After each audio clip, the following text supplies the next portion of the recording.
அண்ணா தூத்துக்குடி போனோம், மதுராந்தகம் போகணும்னு துடிக்கிறார். இந்த கேள்விப்பட்டேன். ஆனால் அங்க காவல்துறைக்கு ரீச் பண்ணா யாரும் பதில் கிடையாது. அந்த சின்ன வீட்டுக்குள்ள போகும்போது 20,000 பேர் சுத்தி வந்தா யாரு பதில் சொல்லுவா திருப்பியும்? அப்ப என்னைக்கு நியூட்ரல் ஆகும்னா தேர்தல் கமிஷனுடைய நோட்டிபிகேஷன் வரும் பொழுது அப்ப எல்லா கட்சிகளும் ரோட பிரச்சாரம் போலாம். அன்னைக்கு பிரச்சாரத்தை ஆரம்பிச்சார்னா தமிழகம் எம்ஜிஆருக்கு அப்புறம் உருவாக்காத பிரச்சாரத்தை தமிழக விஜய் அவர்கள் உருவாக்குவார். இது நடக்குதா இல்லையான்னு மட்டும் பாருங்க. அன்னையோ நோட்டிபிகேஷனோட முதலமைச்சரோட சைன் அத்தாரிட்டி முடிஞ்சிச்சு, அதோட ஓவர். தெரு தெருவா ஒவ்வொரு ரோடா போகும்போது மக்களுடைய எழுச்சி அப்ப பாப்பீங்க, மக்களுடைய கோவத்தை நீங்க பாப்பீங்க. அப்ப இன்னைக்கு முதலமைச்சர் என்ன பண்ணிட்டு இருக்காரு? நீங்க ஒன்னே ஒன்னு புரிஞ்சுக்கணும். அண்ணா ஓப்பனா சொன்னார், என்னுடைய தனிப்பட்ட பிரச்சனை விமர்சனம் நான் பாத்துக்கிறேன். அதுக்கு மேல என்ன பிரச்சனைன்னு சொல்றாரு. 2 வயசு குழந்தை பண்றாங்க, 14 வயசு 16 வயசு குழந்தை காலை கடந்து கடக்க முடியல. இதை நோக்கி நம்மளுடைய பிரச்சாரத்தையும் பிரச்சனையும் சொல்லுவோம். அப்ப இன்னைக்கு தமிழ்நாட்டுல எத்தனையோ தலைவர் இருக்காங்க, ஏன் அவர் மீது விமர்சனம்? நான் ஓப்பனா உங்ககிட்ட பதிவு பண்றேன், மக்கள்கிட்ட பதிவு பண்றேன், முக்கியமா சோசியல் மீடியா வாரியர்ஸ் கிட்ட பதிவு பண்றேன். தமிழ்நாட்டுல எம்ஜிஆருக்கு அப்புறம் ஒரு பிரபலமான ஒரு தலைவரா ரஜினிகாந்த் அவர்கள் வரணும்னு நினைச்சார். அரசியலுக்கு வந்து சிஸ்டத்தை மாத்தணும், எல்லாம் பண்ணணும்னு நினைச்சார். ஆனால் இதே திமுக குடும்பம் பல மிரட்டல்களை கொடுத்து அவரை அரசியல் கட்சி வர விடாம பாத்துக்கிட்டாங்க. இன்னைக்கு என்ன ஆனார்? அவரு கடைசில ரெட் ஜெயின்ட் பிக்சர்லயே நடிக்க போயிட்டார். அவர் மேல விமர்சனம் கிடையாது. அந்த வலிமை, மன வலிமை நம்ம தலைவர்கிட்ட இருக்கு. நான் பதிவு பண்றேன், நீங்க என்ன வேணா பண்ணுங்க.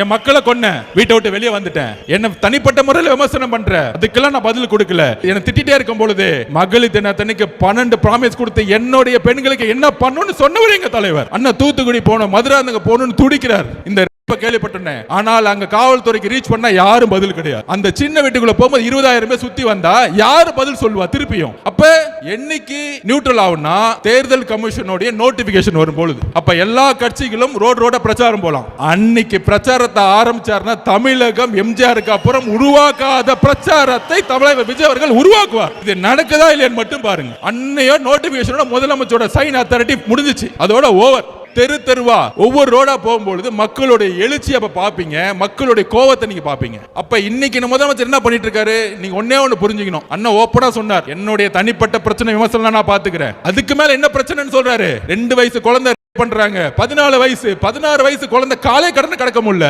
இதை நோக்கி நம்மளுடைய பிரச்சாரத்தையும் பிரச்சனையும் சொல்லுவோம். அப்ப இன்னைக்கு தமிழ்நாட்டுல எத்தனையோ தலைவர் இருக்காங்க, ஏன் அவர் மீது விமர்சனம்? நான் ஓப்பனா உங்ககிட்ட பதிவு பண்றேன், மக்கள்கிட்ட பதிவு பண்றேன், முக்கியமா சோசியல் மீடியா வாரியர்ஸ் கிட்ட பதிவு பண்றேன். தமிழ்நாட்டுல எம்ஜிஆருக்கு அப்புறம் ஒரு பிரபலமான ஒரு தலைவரா ரஜினிகாந்த் அவர்கள் வரணும்னு நினைச்சார். அரசியலுக்கு வந்து சிஸ்டத்தை மாத்தணும், எல்லாம் பண்ணணும்னு நினைச்சார். ஆனால் இதே திமுக குடும்பம் பல மிரட்டல்களை கொடுத்து அவரை அரசியல் கட்சி வர விடாம பாத்துக்கிட்டாங்க. இன்னைக்கு என்ன ஆனார்? அவரு கடைசில ரெட் ஜெயின்ட் பிக்சர்லயே நடிக்க போயிட்டார். அவர் மேல விமர்சனம் கிடையாது. அந்த வலிமை, மன வலிமை நம்ம தலைவர்கிட்ட இருக்கு. நான் பதிவு பண்றேன், நீங்க என்ன வேணா பண்ணுங்க.